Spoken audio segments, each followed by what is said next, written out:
noite, senhoras e senhores. Sejam muito bem-vindos a esse podcast especial sobre Nárnia, sobre as diferenças entre o livro e o filme. Nárnia é aí um filme antiguinho, né? Porque foi descontinuado, infelizmente.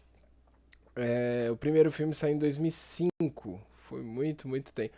Eu achava que era menos tempo antes de eu fazer a pesquisa pra fazer o podcast, porque, cara, pra mim Narnia tinha saído, tipo, o primeiro filme tinha saído, tipo, 2010, tá ligado? Mas não, o Leão, Feiticeiro e o Guarda-Roupa saiu em 2005. Foi um filme que, mano, eu me apaixonei, tá ligado? Assistia toda vez que passava na televisão, eu tinha o DVD, eu joguei o jogo no Play 2, tipo, foi o filme pra mim, tá ligado? E aí depois eu li os livros. Quando eu tinha ali. Foi a primeira saga que eu li completa. Eu tinha. Tava na oitava série, eu devia ter uns 13 anos. Não existia a nona naquela época, né? Então eu devia ter uns 13 anos. E. Cara, eu me apaixonei pela história e foi por causa de Narnia que eu comecei a ler livros, na verdade. A ler mais livros, a procurar outros livros para ler. Aí recentemente eu reli toda a saga e. Pra mim, tinha algumas diferenças que eu não lembrava do livro pro filme. Exatamente, o Leão, a Feiticeira e o Guarda-Roupa não são tantas diferenças. Dos três, ele é o que menos tem diferenças. Bom, acho que a gente pode começar então, né? A primeira coisa, vamos ir por ordem cronológica, tá? As diferenças por ordem cronológica. A primeira coisa é que no livro, os atentados de Londres, eles são apenas mencionados no começo. Mas no filme existe uma cena com até bastante peso gráfico, se considerar que foi feita em 2005, da guerra e da família Pevensey se escondendo no abrigo e a bomba explodindo, um ataque aéreo. Aquilo lá não tem fiéis. Aquilo lá não tem no aquela cena não possui no livro. Aqueles acontecimentos, eles são mencionados no livro e é dito que as crianças já estão a caminho da casa para onde elas vão ficar enquanto estiver rolando a guerra, né? E a gente vê bastante, tanto nos outros filmes também, falar da guerra. O que não acontece em nenhum livro. O livro apenas menciona todas as vezes a guerra, mas ele não foca tanto na guerra, como por exemplo no terceiro, é, o Edmundo queria se alistar no começo do filme. E depois eles falam da Susana e que ela tava tendo um romance com um cara da marinha e tudo. Então, aquilo tudo não acontece no livro. A guerra não é o foco do livro. Ela é apenas mencionada. Ela não é nenhuma parte da base da história. Segunda diferença. Cara, essa é uma diferença que é muito boba. Principalmente pro mundo de hoje em dia, onde a adaptação não é adaptação física não é tão exigida, por mais que ainda tenha gente que exija, ela não é tão exigida fielmente como seria em 2000, tá ligado? Bom, o Edmundo, que na série ele é moreno, no livro ele é loiro. E o Pedro, que na série, que no filme ele é loiro, no livro ele é moreno. É, Eu pesquisei sobre se foi alguma coincidência, porque assim, o que eu acho legal desse lance é que é realmente uma troca, não foi uma coisa que tipo os dois ficaram loiros ou os dois ficaram morenos. Trocou a cor do cabelo dos dois.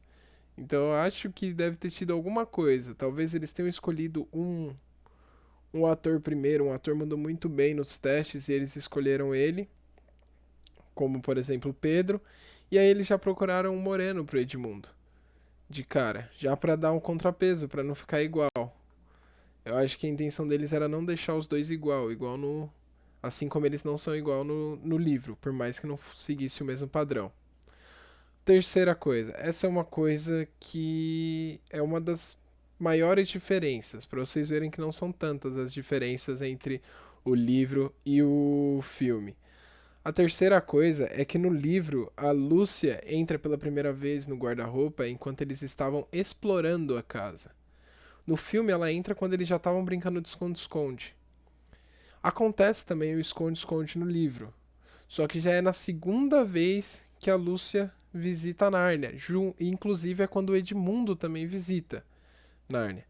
O Edmundo onde no filme ela vai no esconde-esconde, volta sozinha.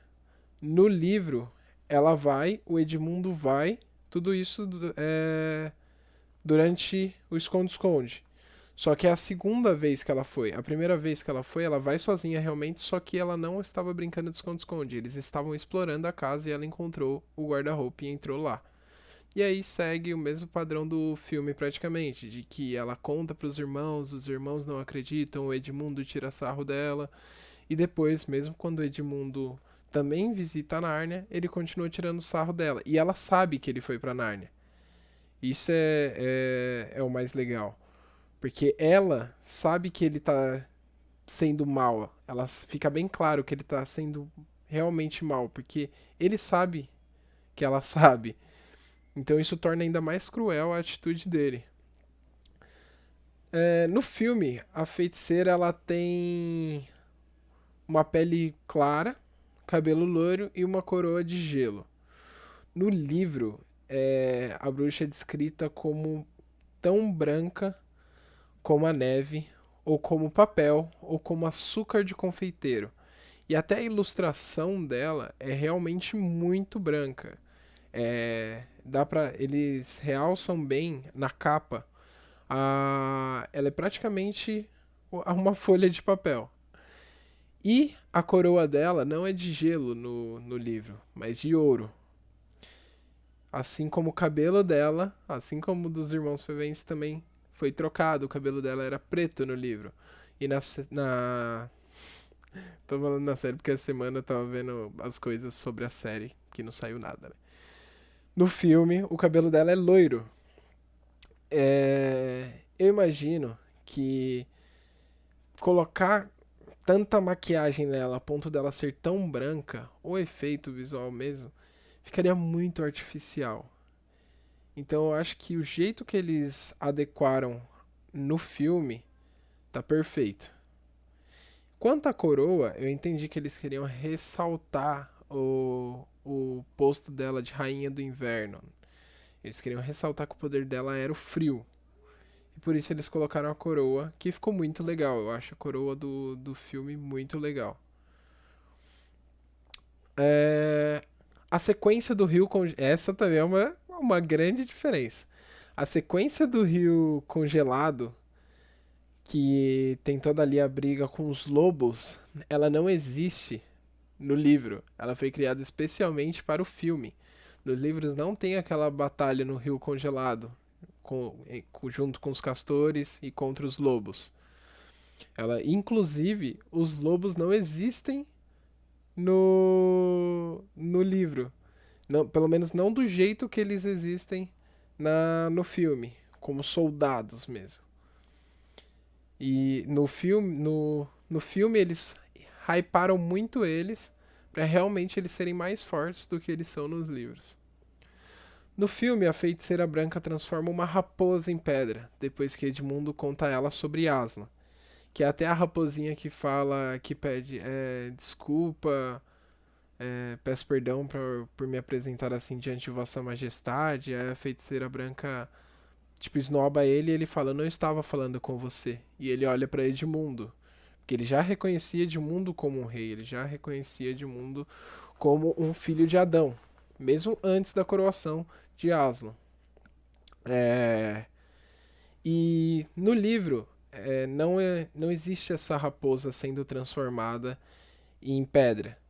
Na verdade, ela transforma um grupo de seres narnianos em pedra após a raposa dizer a ela sobre o Papai Noel. Que o Papai Noel veio a Narnia e que o Papai Noel entregou presentes para as crianças. Na verdade, a raposa nem menciona Aslan nessa parte do livro. E ela fica brava simplesmente pelo Papai Noel. Existem teorias de que esse Papai Noel era o Aslan transformado. Nada foi comprovado nunca. Nunca comprovaram, nem o C.S. Lewis comprovou e nem nenhum dos outros livros fala sobre isso. Então, é simplesmente uma teoria, visto que a saga está concluída, né? No livro, Aslan vagamente diz a Pedro que ele vai estar levando os Narnianos sozinhos naquela última batalha. Ele deixa entender que o Pedro vai ter que levar o exército para aquela batalha.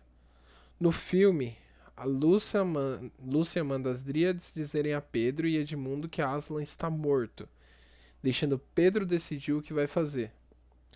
No livro isso não acontece. Aslan já dá o papo para ele, só que discretamente. E o Pedro saca. Ele não saca na hora, mas ele saca depois, quando Aslan some, que ele iria ter que levar os Narnianos para a batalha sozinho. Bom, no livro o foco permanece sobre Susana e Lúcia. Susana, Lúcia e Aslan. A batalha de Meruna não é mostrada até que eles cheguem. Então toda aquela batalha final, que é mostrada no filme, todas as cenas de luta do Pedro e do Edmundo lutando, junto com o exército narniano, naquela batalha, antes de Aslan chegar, ela não é descrita no livro. No livro, aquela batalha só é mostrada a partir do momento que o Aslan chega, é como se fosse a visão do Aslan e das meninas. Então ela só é descrita a partir do momento que Aslan chega até o campo de batalha. Antes disso, é descrito tanto bem aquela parte da mesa de pedra mesmo, do que o Aslan quebra a mesa de pedra e volta à vida, e as meninas vão junto com ele, elas têm um diálogo e elas vão junto com ele para a batalha. É descrito isso no livro, e quando eles chegam lá, a batalha já está acontecendo.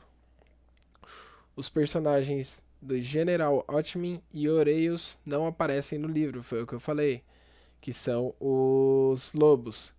Eles não aparecem especificamente no livro, é falado de feras que obedecem à rainha, mas eles não são especificamente os lobos, e nem tem todo aquele poder, todos aqueles diálogos, e por isso também reforça o fato da batalha do Rio Congelado não existir no livro, porque os lobos não existiam.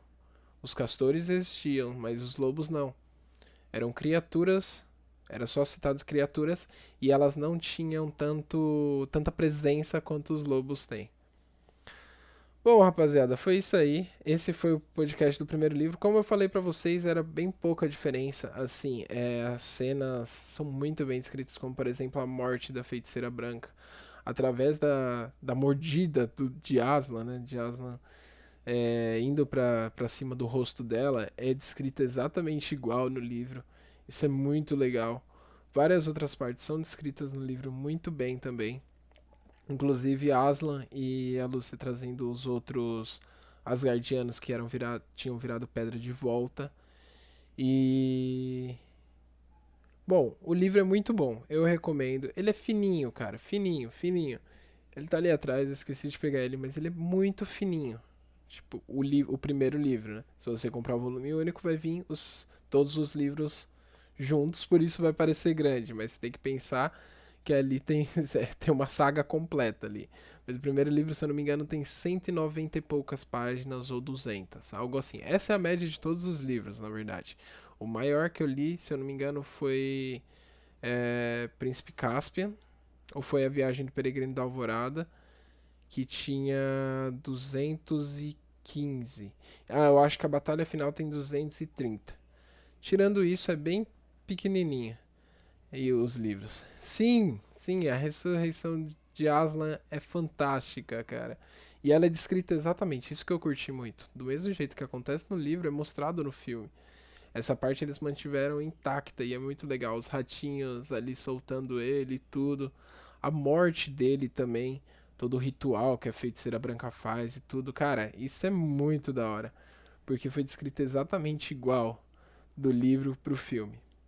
Eu recomendo muito o livro e se você perdeu parte do podcast, ou se você perdeu o podcast inteiro e tá chegando agora, ele vai pro YouTube na semana que vem. E semana que vem a gente vai ter o parte 2 que vai ser sobre o Príncipe Caspian. Bom, é isso, rapaziada. Valeu pra todo mundo que ficou aí. Valeu pelo Bruno aí pelos comentários, pela ajuda. Valeu pra você que tá assistindo. Não se esquece que o sub tá mais barato. Se você tem Prime, larga seu Prime aí pra gente, pra ajudar o canal, pra ajudar a gente a continuar firme aí. E fique esperto no YouTube pra quando eu postar a versão editada lá. Valeu, rapaziada. Tamo junto. Boa noite. Boa semana.